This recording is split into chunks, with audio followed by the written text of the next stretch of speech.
Та бүхэнд өдрийн мэнд хүргэе. COVID-19 өвчний халдварын тархалт нөхцөл байдлын талаарх 11 цагийн мэдээллээр Улсын онцгой комиссоос авч хэрэгжүүлж байгаа арга хэмжээний талаарх тавчхан мэдээллийг та бүхэнд хүргэе. Засгийн газар Улсын онцгой комисс эрүүл мэндийн яамнаас зүгээс шаардлагатай эмнэлгийн орыг нэмэгдүүлэх, мөн тусгаарлан эмчлэх байр шинээр бэлдэх, эмнэлгийн хэрэгслийн нөөцийг бүрдүүлэх чиглэлээр шатараасан арга хэмжээнүүдийг авч хэрэгжүүлж байна. За энэ хүрээнд их дээд сургуулийн дотор байрыг тусгаарлан эмчлэх байраар ашиглах, мөн хувийн хөвшил, хувийн эмнэлгүүдийг эдгээр үйл ажиллагаанд дайчлан оруулах, эмч мэрэгчлэнүүдийг мөн татан оролцуулах ажлуудыг төлөвлөн хэрэгжүүлж байна. Энэ хүрээнд 1500 орчим орыг дэдгэж эмнэлгийн тусламж үйлчлэгийг хүргэхээр ажиллаж байгаагаас өнөөдрийн байдлаар 1000 орчим орыг нэмж дэлгэн COVID-19 өвчний батлагдсан тохиолдолд эмнэлгийн тусламж үйлчлэгийг хүргэж байна. За хэдийгээр эмнэлгийн орыг нэмэгдүүлж шаардлагатай арга хэмжээг авч хэрэгжүүлж байгаа хэдий ч халдварын тархалт нөхцөл байдал өндөр байгаа тул цаашид эмч мэрэгчлэнүүдийн дутагдал үүсэх ийм нөхцөл байдал үүсэж байна. Энэ хүрээнд Улаанбаатар хотын захиргааны шинэ байр буюу Ярмагт байрлалтай байранд яаралтай түргэн тусламжийн үйлчилгээ үзүүлэх 145 ортой эмнэлгийг байгуулахаар бэлтгэл ажлыг ханган ажиллаж байна. Ойрын хугацаанд энэ эмнэлгийг ашиглаж батлагдсан тохиолдлыг эрүүл мэндийн яаралтай түргэн тусламж үзүүлэхээр ингэж ажиллаж байна.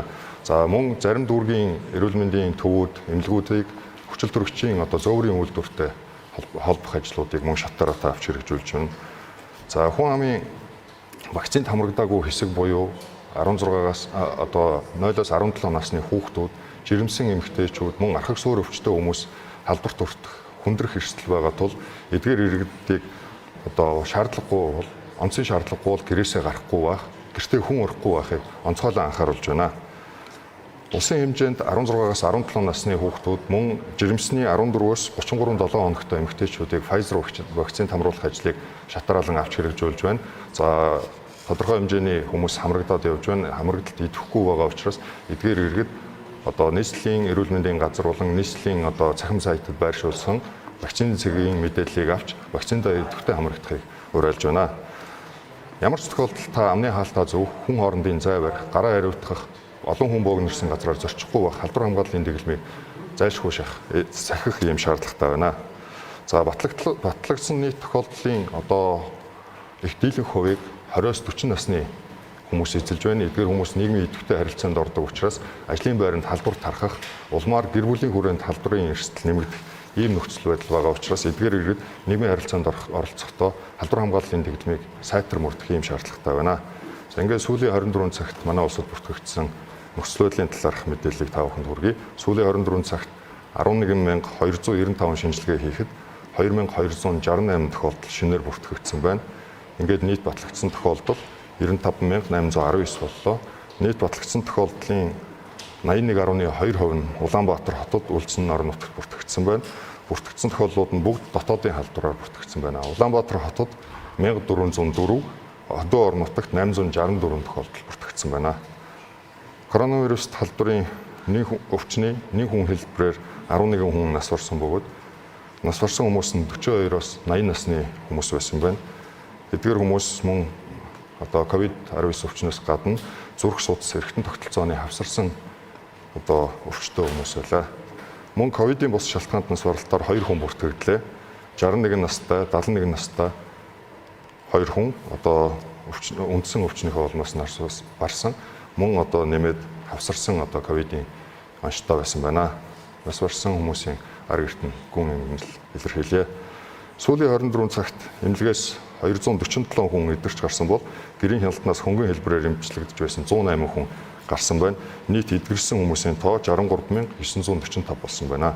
Өнөөдрийн байдлаар эмнэлэгт 12145 хүн, гэрийн хяналтанд 19734 хүн эмчлэгдэж байна. Нийтдээ 31402 хүн COVID-19 өвчний улмаас эмчлэгдэж байна.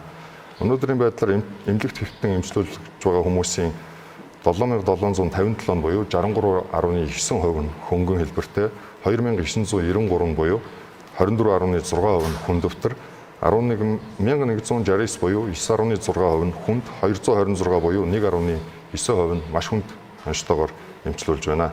Нийтдээ 12145 хүн Улаанбаатар хотын 30 гаруй, хөдөө орон нутгийн 20 орчим эмнэлэгт хэвтэн эмчилүүлж байна. Сүүлийн 24 цагт орон нутагт нийтдээ 864 тохиолдол бүртгэгдсэн. Үүнээс одоо аймагт цус бүрээр нь авч үзвэл Баян Үлгэн аймагт 5, Баян Онгор аймагт 131, Булган аймагт 34, Говьалтай аймагт 24, Говьсонбор аймагт 25, Дархуул аймагт 96, Дорнод аймагт 47, Дундгов аймагт 22, Завхан аймагт 43, Орхон аймагт 40, Өвөр хангай аймагт 31, Сүхбаатар аймагт 37, Сэлэнг аймагт 33, Төв аймагт 98, Овс аймагт 49, Ховд аймагт 32, Хөвсгөл аймагт 67, Хинтээ аймагт 50 тохиолдол тус бүртгэгдсэн байна. 6 сарын 20-ны өдрийн байдлаар COVID-19 өвчний эсрэг вакцинд улсын хэмжээнд 2783 хүн хамрагдсанаас нийслэл 1957, аймагт 826 хүн тус хамрагдсан байна. За мөн одоо вакцина хийлгээгүй байгаа бол вакциныхаа эхний тунд мөн эхний тунгаа хийлгээд хоёр дахь тундаа хамрагдж амжаагүй бол хоёр дахь тундаа хамрагдахыг та бүхнээсээ уриалж байна.